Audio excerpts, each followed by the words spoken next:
যুক্তরাষ্ট্র ও ইসরায়েলের হামলা সত্ত্বেও পারমাণবিক কর্মসূচির হাল ছাড়বে না ইরান। যে কোনো মূল্যে অব্যাহত থাকবে ইউরেনিয়াম সমৃদ্ধকরণ কর্মসূচি। লন্ডন ভিত্তিক ওয়েবসাইট নিউ এরাবকে দেয়া এক সাক্ষাৎকারে এমনটাই জানিয়েছেন ইরানের পররাষ্ট্রমন্ত্রী আব্বাস আরাঘচি।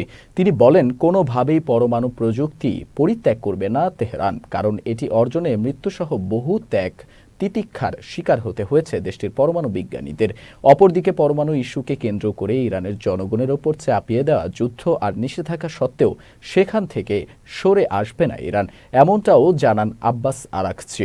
এদিকে ইরানের পারমাণবিক স্থাপনাগুলোতে মার্কিন হামলা তেহরানের কর্মসূচিকে মাত্র কয়েক মাসের জন্য পিছিয়ে দিয়েছে বলে দাবি করেছে দেশটির প্রতিরক্ষা সদর দপ্তর, পেন্টাগন সহ অন্যান্য মার্কিন গোয়েন্দা সংস্থাগুলো।